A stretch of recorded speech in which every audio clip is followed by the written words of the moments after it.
I feel like I'm losing my mind. Is everybody in the world blind? Please, Lord, Movies, give me a TV sign. shows, albums and video games to look forward to in 2024. I feel like I'm losing At the end of the year, two diametrically opposed topics will have pop culture lovers spending their time thinking about them. We reflect on the best movies, TV, and music of the year that's coming to an end, but we also begin to look ahead to what the year ahead will bring. That means it's time to look at some of the exciting deals available in 2024.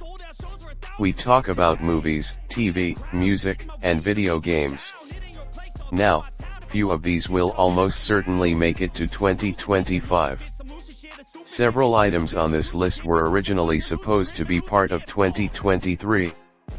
However, this is a reason to limit our enthusiasm for the best that 2024 has on the table.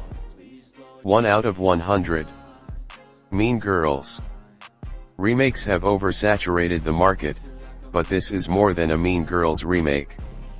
No, it's an adaptation of the Broadway musical based on the hit movie. Tina Fey is still a key creative figure, and the tone of Mean Girls is something that could easily translate into a fun musical. 2 out of 100. The Book of Clarence. James Samuel's first film, The Harder They Fall, was a little obscure, but it was an interesting take on a Western, so there were encouraging elements. Now, he's turned his attention to a biblical comedy. We're interested in this because The Book of Clarence stars Lockite Stanfield, and he's not the one to call it. 3 out of 100. Argylle. You may or may not be on Matthew Vaughn's wavelength. He is the man behind movies like Cage Ass and the Three Kingsmen movies. Argylle is a spy-centric action comedy and wasn't written by Vaughn, so it could be a little funnier and a little less cheesy. However, the actors are killer. Sam Rockwell is involved. Sold. 4 out of 100. Orion and the Darkness. When Charlie Kaufman is given the chance to direct his own scripts, they become boring. Others have had success with Kaufman's scripts. Orion and the Dark is a heartwarming animated film based on a children's book. Werner Herzog also lends his voice. 5 out of 100. Madame Web. Granted, we don't think Madame Web is good in the traditional sense. It's from Sony's adjacent Spider-Man universe that gave us Venom and Morbius. Madame Web is about as obscure to mainstream audiences as The Living Vampire, and a cast starring Dakota Johnson and Sydney Sweeney makes it feel like it's going to be more of the same. However, people are having a lot of fun with Venom and Morbius. We hope the same is true of Madame Web. 6 out of 100. Bob Marley, One Love. Bob Marley is certainly a character worthy of a biopic. Obviously, One Love will have catchy music and hopefully good storytelling as well. It seems to focus on a part of Marley's life, as opposed to the Cradle to Grave biopic, and hopefully that's true because those movies tend to do better. 7 out of 100. Dune, Part 2. The second part of Denis Villeneuve's Two Heads was supposed to be released in 2023. Then SAG-AFTRA went on strike. Are you going to release a movie with Timothée Chalamet, Zendaya, Austin Butler, and Florence Pugh in it if they can't promote it and attend events to shoot? Yes, there's a reason the second episode was pushed. Now, this is one of the most exciting cinematic events of 2024. 8 out of 100. Kung Fu Panda 4. Either you're excited to see Jack Black doing the POO again or you're not. Movies go to episode 4 for a reason. You're unlikely to jump in here, but if you enjoy Kung Fu Panda movies, you'll get another one. 9 out of 100. Ghostbusters, Frozen Empire. When Ghostbusters was redesigned, it didn't really look like Ghostbusters. The trailer for the second part, Frozen Empire, reinforces this feeling. It's not really Ghostbusters at all except for a few bits of iconography. This is neither a strength nor a weakness, but it will be interesting to see how this fundamentally new franchise moves forward. 10 out of 100. Mickey 17. Well, we were looking forward to Mickey 17 before we dropped it from Warner Brothers. HT Variety. One of the last, perhaps last, delightful cultural moments before the COVID-19 pandemic hit the US for the most part was the Oscars, where Bong Joon-ho won Best Director and Engel won Best Picture. Now, director Bong's follow-up is finally here. Mickey 17 stars, among others, Robert Pattinson and Mark Ruffalo. The filmmaker has already garnered buzz for each of his new films. Now that he's an Oscar winner, that excitement has only increased. 11 out of 100. The First Horoscope. A prequel to The Omen has been in the works for years. It's finally here. Did we need an origin story for The Omen? Maybe not, but it takes place in Rome and focuses on the plot to create the Antichrist, so keep us intrigued. 12 out of 100. Godzilla x Kong, The New Empire. Godzilla vs. Kong brought us some monster fights, and Rebecca Hall said, "Kong bows to no one." That's the exact right side of silly feel we want from a movie of this ilk. No need for high art. A giant ape is punching a radioactive lizard. Here's hoping this sequel is more of the same. 13 out of 100. Untitled Universal Monsters film. The Universal Monsters universe ended up DOA after the Tom Cruise-led The Mummy flopped. Well, when you have IP like this at your disposal, you don't let that deter you. Universal is giving it another shot, this time going the horror route with a cast lacking A-listers. The rumors are that the movie is inspired by Dracula's daughter. Let's see how it goes. 14 of 100. Challengers. Another holdover from 2023 that got pushed due to the SAG-AFTRA strike. Challengers is a romantic dramedy set in the world of tennis, directed by Call Me By Your Name Helmer Luca Guadagnino and co-stars Zendaya. It seems fascinating on paper. Now, we want to see how it actually plays out. 15 out of 100. The Fall Guy. The Fall Guy is loosely based on the TV show of the same name. It features an aging stuntman investigating a mystery and should be action-packed.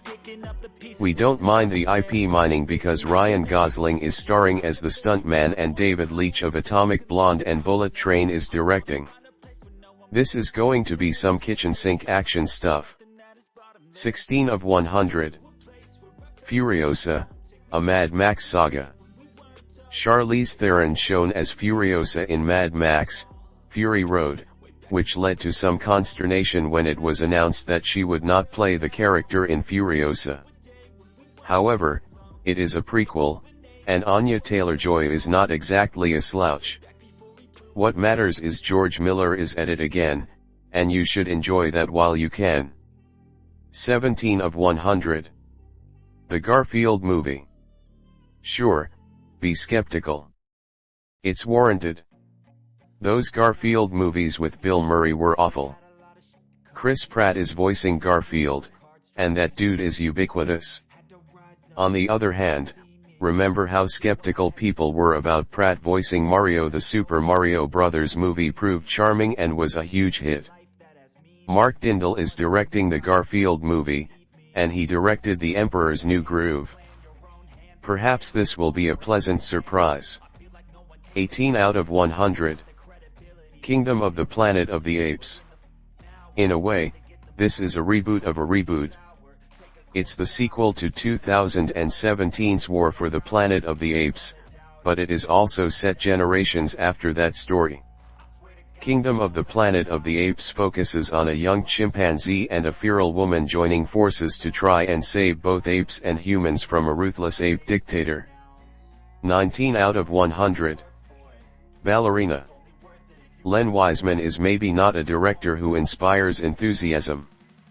We'd call him a capable studio hand when it comes to action films. That said, Ballerina is a spin-off of John Wick, and it stars Ana de Armas, which is the reason to be excited and not a reason to file a class action lawsuit. 20 out of 100. Inside Out 2. We didn't expect to see an Inside Out sequel, but here we are. Pixar's juice in the animation world has admittedly flagged. When that happens, maybe the thing to do is go back to a beloved film from your history and try to mine it for more gold. Hey, we'll give it a shot. You never know if that old magic will return. 21 out of 100. A Quiet Place, Day 1. Yes, another spin-off, another prequel, etc. Look, if you are reading this, you're likely a movie enthusiast, and you know where Hollywood's bread is buttered. We just try and find the versions of this that seem cool and promising. Hopefully, Day 1 can capture some of that A Quiet Place energy. It stars Lupita Nyong'o, which is a strong start. 22 out of 100. Despicable Me 4. You know the drill, Gru and the Minions are back. We will note that it stuck out to us that this film is written by Mike White, the White Lotus guy. He also wrote films like School of Rock and Orange County but has done animation as well, like, the Emoji Movie. So, should be interesting. 23 out of 100. Twisters. They are doing a sequel to Twister in 2024. It's called Twisters. That is so dumb, and we love it. Hopefully, the film captures that same this is goofy, but come on, it's fun feeling we are getting from the fact that, again, this movie is called Twisters.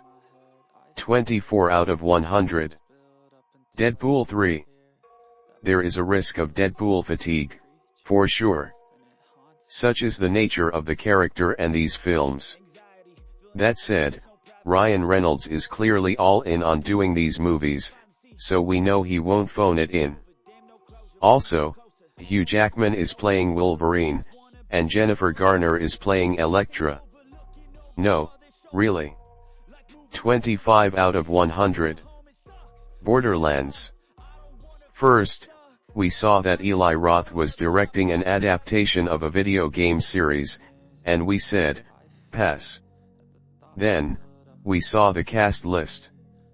Cate Blanchett is the lead. Kevin Hart, Jack Black, and Jamie Lee Curtis are in it. This movie seems utterly bonkers, and that's got us looking forward to it. 26 out of 100. Alien, Romulus. We have here another film from the Alien franchise, this one with a cast of relative unknowns, harkening back to the first film Ridley Scott directed all those decades ago. Speaking of the original Alien, that was a taut, nasty bit of sci-fi horror we still admire. Don't be surprised if Romulus captures some of that essence. It's from the dude who directed the grisly Evil Dead remake and Don't Breathe. 27 out of 100. Kraven the Hunter. Kraven has maybe a slightly higher upside as an actually good movie than Madam Web, but only just. There is a morbid curiosity factor to all these Sony movies adjacent to Spider-Man but notably lacking, Spider-Man. Kraven is a weird hunter guy with, like, animal instincts. Aaron Taylor Johnson was good in Bullet Train, though. 28 out of 100. Beetlejuice 2. He did it. Tim Burton is bringing us Beetlejuice 2. Michael Keaton and Winona Ryder are back. Plus, he got Wednesday star Jenna Ortega into the mix, which is going to bring the generations together for this one. 29 out of 100. Transformers 1.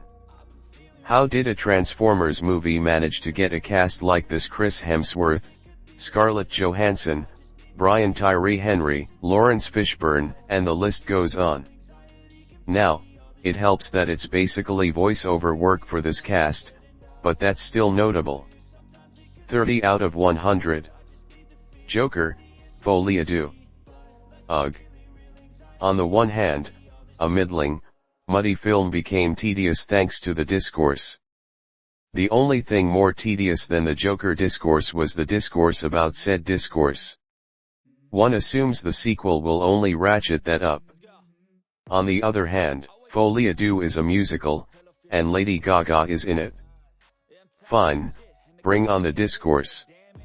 Also, this movie will make $1 billion. 31 of 100. Smile 2. You have a surprise horror hit, you make a sequel. Smile was made for $17 million and brought in $217.4 million. Naturally, a sequel is coming in October 2024. Get your Halloween plans settled. 32 out of 100. Untitled Venom sequel. Tom Hardy is back. Kelly Marcel is back directing. These two turned Let There Be Carnage into the bug-nuts action film we wanted. We just hope they can do it again. 33 of 100. Alto Nights.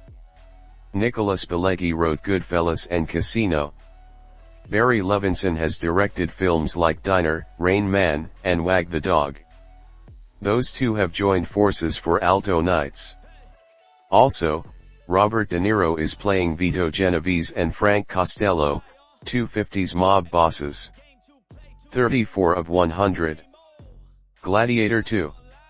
Ridley Scott is closer to 90 than he is to 80, but he just won't stop. 1 year after Napoleon came out, he has a sequel to his crowning achievement, Best Picture winner Gladiator. Now, Russell Crowe isn't back, but Oscar nominee Paul Mescal is starring, and Oscar winner Denzel Washington is in the cast. 35 out of 100. Wicked, Part 1. Wicked, the musical, is a bit much. Of course, many fans of musicals want just that. The film version is so overstuffed that it has been divided into 2 parts. Color us curious. 36 of 100. The Lord of the Rings, The War of the Rohirrim. When you make a prequel in the world of Middle-earth, you have a lot of ground to work with.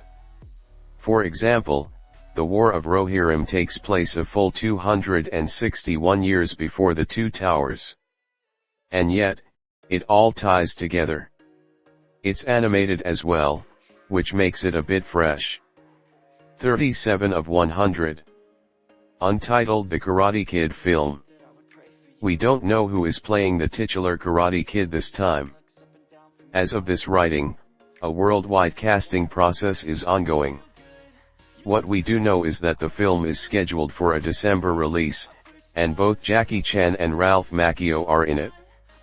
Worlds are colliding. Plus, no Jaden Smith. 38 out of 100. Mufasa, The Lion King. If you didn't like the look of that photorealistic The Lion King remake, we have bad news for you. If you were fine with it, then Mufasa is a prequel to mark on your calendar. It seems likely to focus on Mufasa non-trampled version and Scar. Barry Jenkins is directing, which seems needlessly impressive. 39 of 100. Sonic the Hedgehog 3.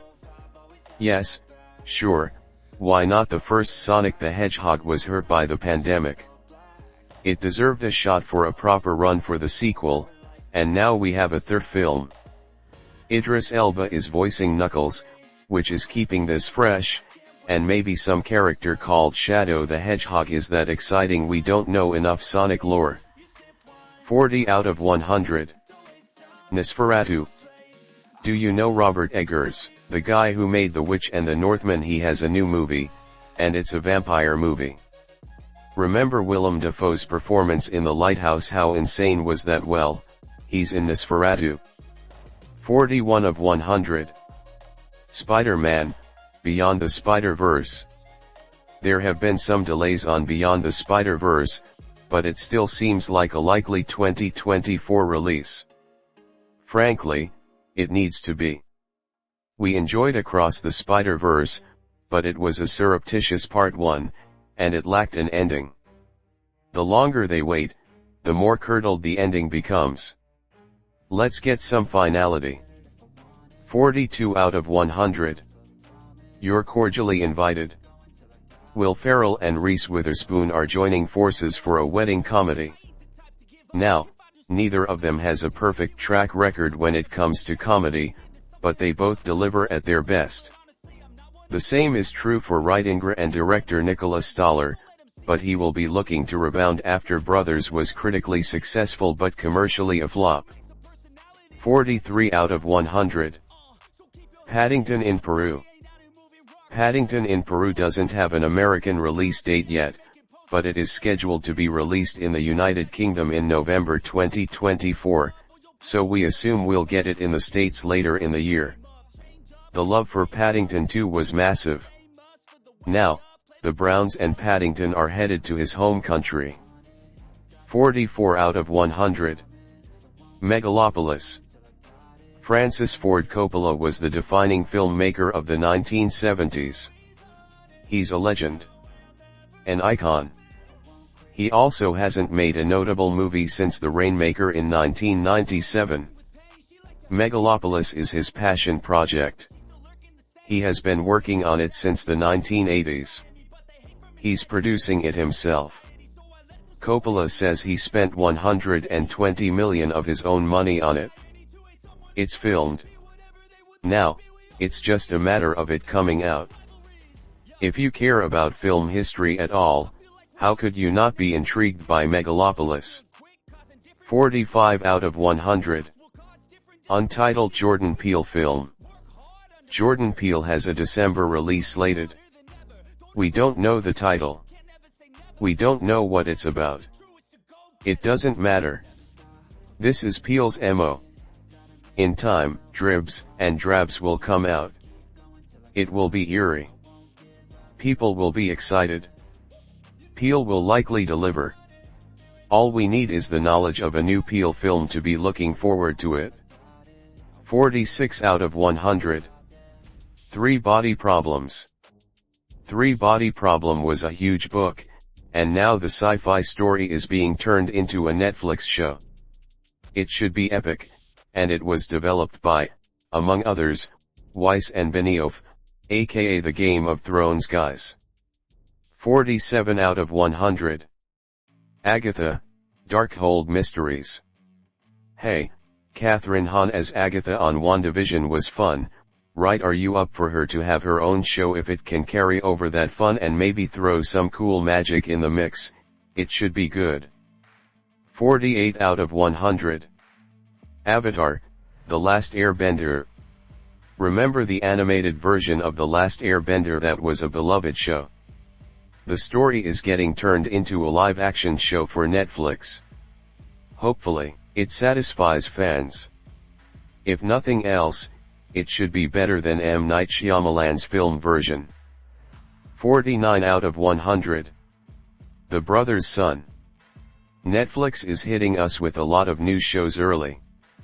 It seems like the streaming service wants to get new subscribers for 2024. The Brother's Son is being pitched as a dark action comedy about a family of gangsters. All we know is Michelle Yeoh seems to be playing the matriarch of the family, so we're in. 50 out of 100. Daredevil, Born Again. Disney Plus brought the Netflix Marvel shows and characters into their world. The company has invested enough in the MCU that they allowed TV shows on the streaming service. Now, they are even giving the most successful of those characters, Daredevil, his own show. Or, rather, a reboot of his own show. Charlie Cox is back as the Man Without Fear, and Jon Bernthal returns as the Punisher. 51 of 100. Death and Other Details. Do you like the Benoit Blanc films or the Kenneth Branagh Poirot films? Death and Other Details could be for you. The first season is a locked room mystery set on a cruise liner, like one of the better Columbo episodes. Of course, as with any project like this, the detective and the actor matter. We don't know anything about Rufus Coatsworth yet, but he's played by Mandy Patinkin, and that's encouraging. 52 of 100. Echo. Spinning off from Hawkeye, Echo has her own show.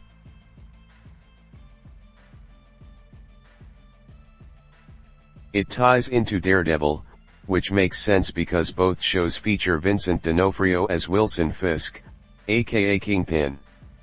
Echo is also TV Mott, so that's going to be different. 53 out of 100. Fallout. Based on a popular video game series, Fallout is a retro-futurist post-apocalyptic adventure. If you play the games, you know what's up. If you don't know the games, just know Walton Goggins plays the Ghoul, a gunslinger with a skull face. That's interesting, right? 54 out of 100. Grimsburg. On occasion, Fox hits with a new animated show. Maybe Grimsburg will be one of them. It seems like something of a parody of overly serious crime procedurals. Jon Hamm voices the lead character, and the rest of the voice cast seems good. We're definitely down to give it a chance. 55 out of 100. Griselda. What is Sofia Vergara doing in the wake of Modern Family? Oh, just producing and starring in a Netflix series about Griselda Blanco, the godmother of cocaine. It's definitely a change of pace, and every episode is written by Narcos veteran Doug Miro. Yeah, some have had fun with side-by-side photos of Vergara and the real Blanco, but we're not particularly concerned about that. 56 out of 100.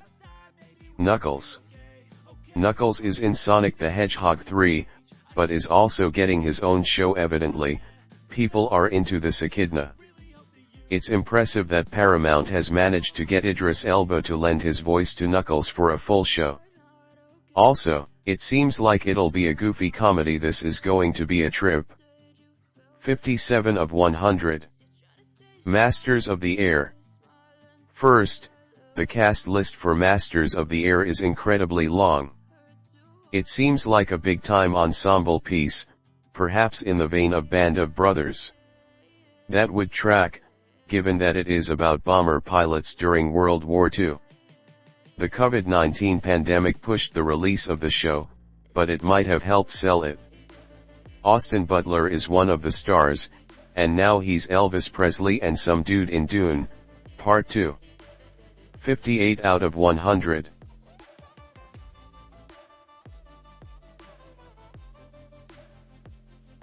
Matlock.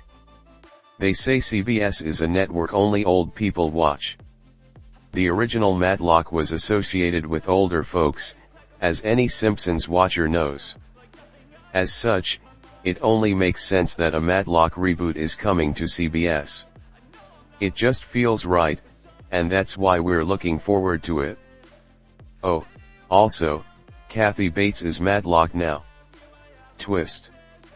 59 of 100. Mr. and Mrs. Smith. Mr. and Mrs. Smith was a perfectly fine film, but the fact that it starred Brad Pitt and Angelina Jolie, who became paramours, has given it an outsized cultural legacy. It's no sacred cow, so why not remake it as a TV show? The premise is good. Donald Glover as one of the stars is also good, even if this feels less personal than Atlanta. 60 out of 100. Parish. AMC's recent original output has not been at its peak, but hopefully, something other than a Walking Dead spin-off hits. Two of AMC's biggest hits were Breaking Bad and Better Call Saul. Both of those shows cost art Giancarlo Esposito. Now, he's the star of an AMC show in Parish, an American adaptation of The Driver. 61 out of 100. The Penguin. Colin Farrell is throwing on the Penguin prosthetics for a full-on show on HBO Max. He was a lot of fun in The Batman, which is saying something because that is not a fun movie. Needlessly dour, you might say. Hopefully, the Penguin is willing to meet Farrell at his performance level. Also, it takes place 1 week after The Batman, which is delightfully wild. 62 out of 100. Shogun.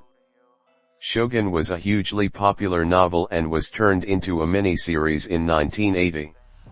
Now, in 2024, it's being adapted again.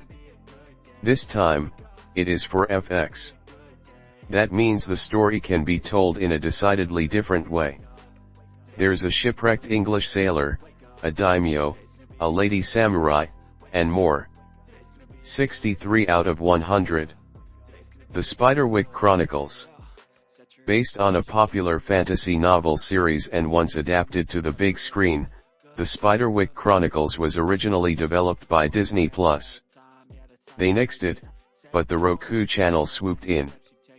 Now, they don't have the same budget for future seasons, but giving a fantasy series a chance to spread out on television seems wise.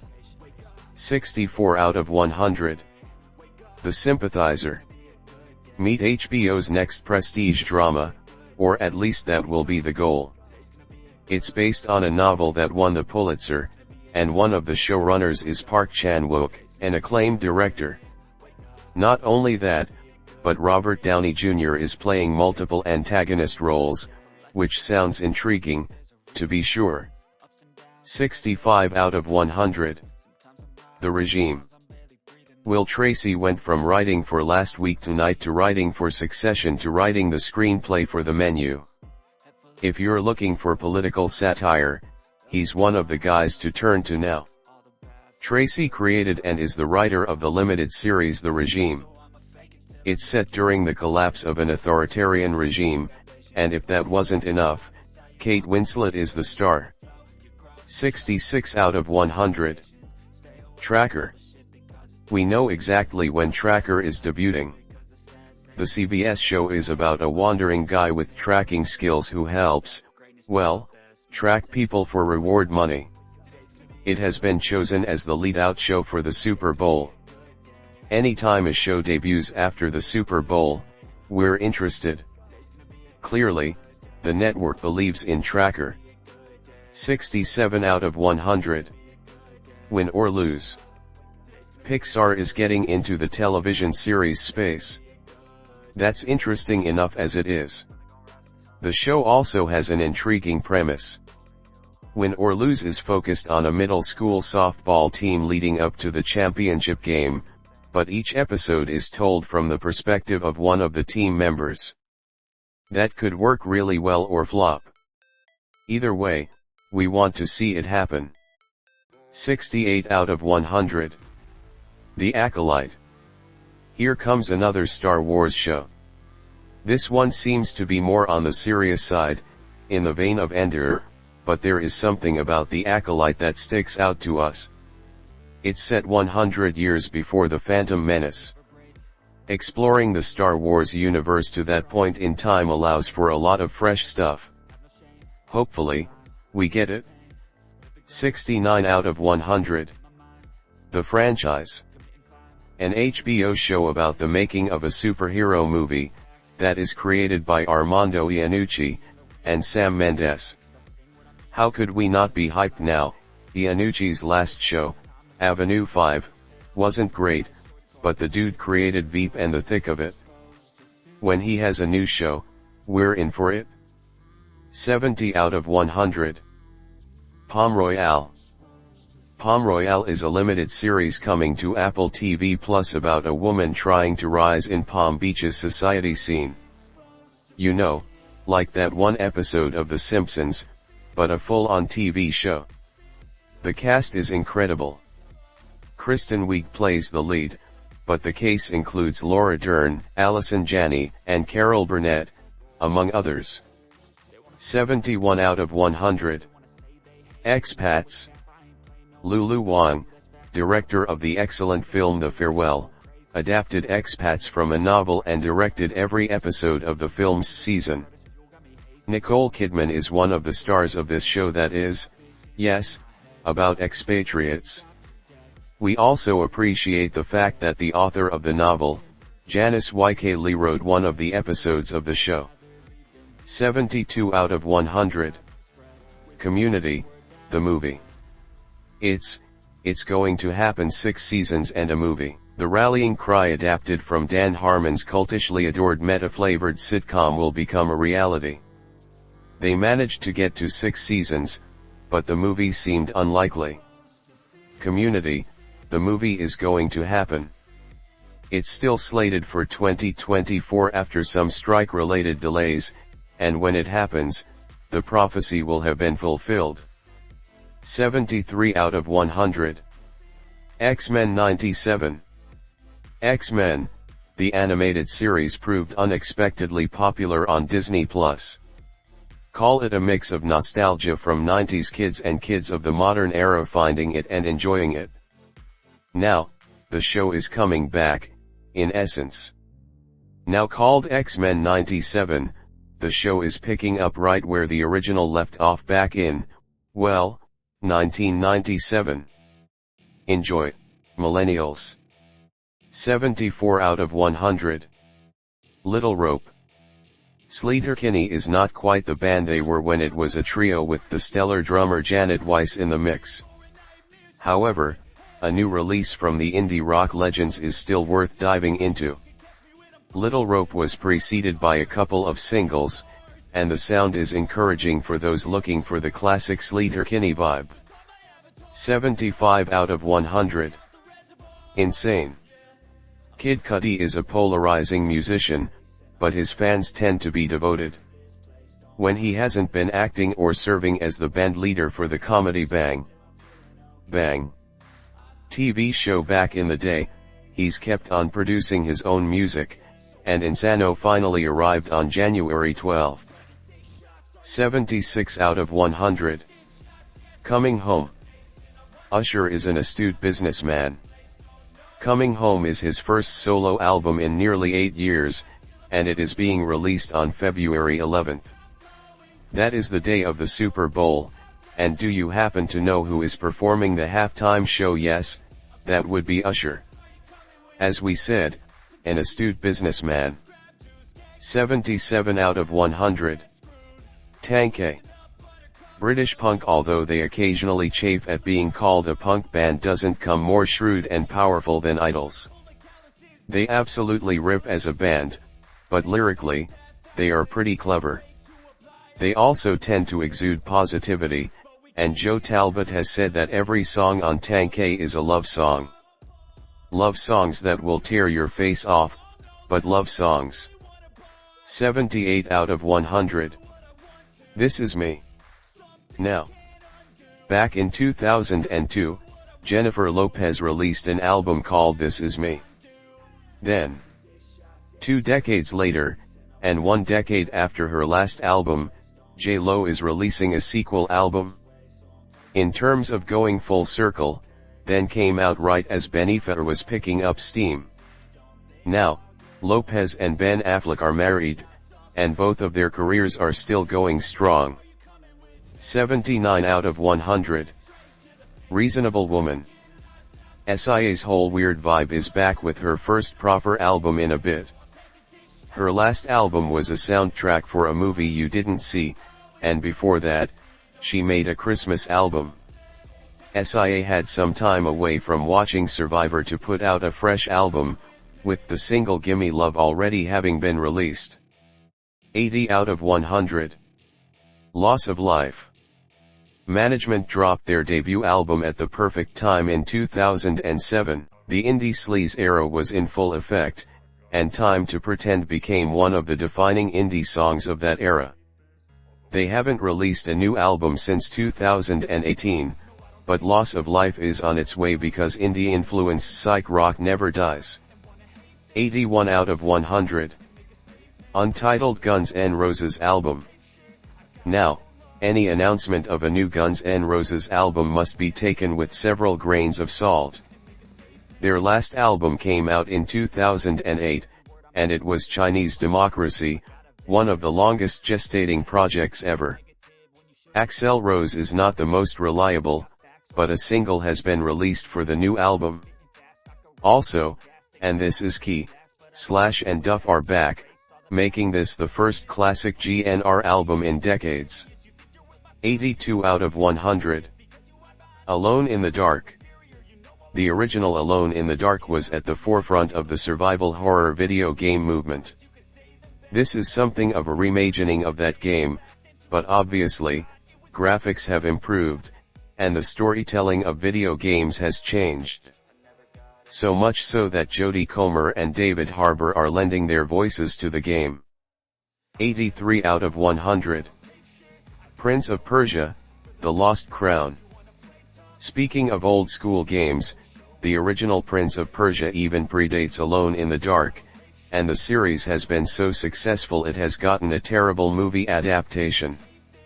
The Lost Crown is the first game in the series since 2010 and features a new protagonist. Additionally, the game's director has said that The Lost Crown is heavily influenced by Persian mythology, which is probably a long time coming for a game series called, you know, Prince of Persia. 84 out of 100. Tekken 8. Sure, it's another game in a series, and you can only do so many variations on a theme for a fighting game. On the other hand, it's Tekken. The series is one of the foremost in the fighting space, right up there with Mortal Kombat. Plus, you can still fight like a bear. 85 out of 100. Suicide Squad: Kill the Justice League. Kill the Just season. Nicole Kidman is one of the stars of this show that is, yes, about expatriates. We also appreciate the fact that the author of the novel, Janice Y.K. Lee, wrote one of the episodes of the show. Stice League has been delayed a couple of times, but it will arrive, we believe, in February 2024. The subtitle is definitely intriguing and very Suicide Squad, even if the Justice League has been brainwashed by Brainiac. Notably, this game will feature Kevin Conroy's final turn as Batman, as he passed away in 2022. 86 out of 100. Mario vs. Donkey Kong. It comes full circle for these two. Back when Mario was just Jumpman, he went toe-to-toe with the barrel-throwing ape. In the ensuing years they have both gone on to bigger, better things. Also, played golf and tennis together and stuff. Mario vs. Donkey Kong is a revamping of an old Game Boy game for the Nintendo Switch era. We just like seeing these two squaring off. 87 out of 100, King Arthur: Knight's Tale. It's a bit of a switcheroo, and you play as Mordred in King Arthur: Knight's Tale. An RPG set in the world of Arthurian legends certainly makes sense to us. An earlier computer version came out after a successful Kickstarter, and it got good reviews. It's going to be available in video game form now on PlayStation 5 and Xbox Series XS, which should boost the graphics and gameplay. 88 out of 100. Princess Peach: Showtime. Peach is getting her Bob Fosse on in Showtime, the first game with Peach as a protagonist since 2005. It looks pretty cool and is presented as a stage play, a la Super Mario Bros. 3. Plus, the villain is named Wicked Grape, which we enjoy. 89 out of 100. Ark 2. Yo, you can ride a dinosaur in the Ark games. The first game was a fun open-world adventure several years ago, and now a sequel to the survival game is arriving. Some quibbled with the difficulty of the first Ark, so perhaps Ark 2 can tamp that down while also expanding the already expansive world. Vin Diesel is providing a voice as well. 90 out of 100. Clock Tower. A horror game inspired by the films of Dario Argento.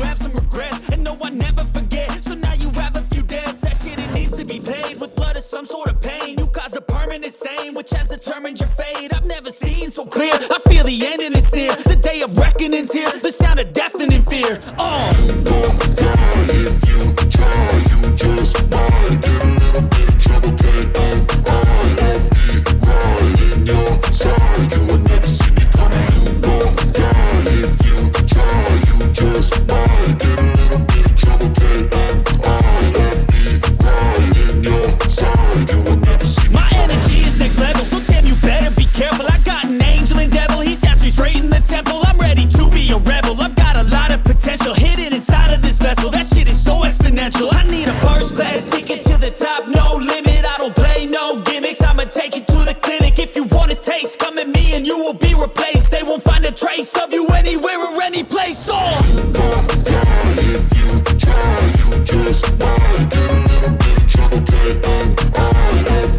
right in your side. You will never see me coming. You gon' die if you try. You just might get a little bit of trouble. K-N-I-F-E, right in your side. You will never see me coming.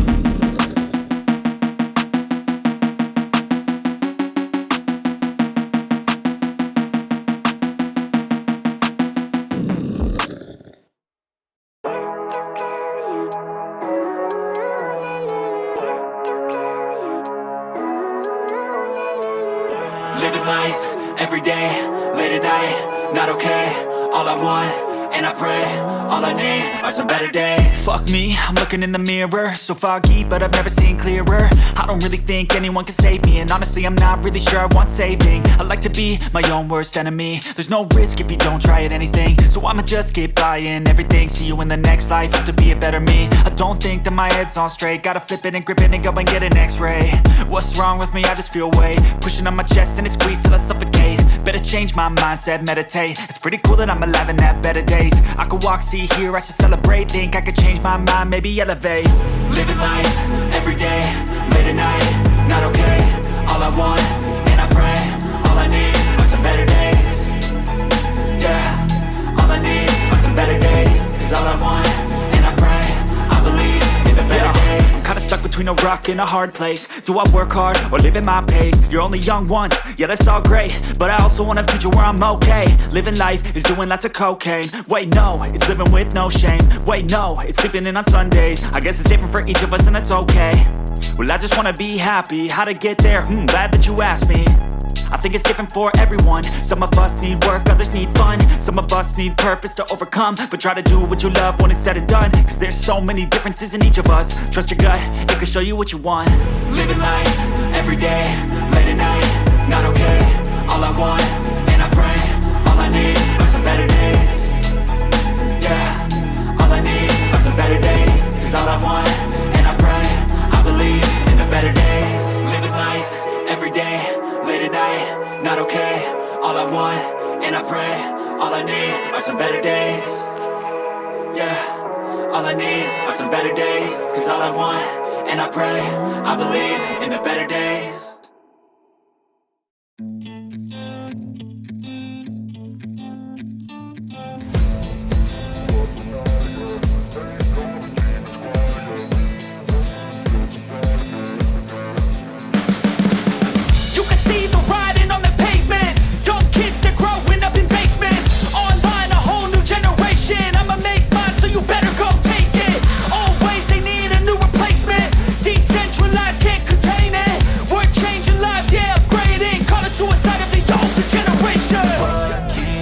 At night, yeah. Make all the demons quiet, yeah. We were built to thrive, yeah.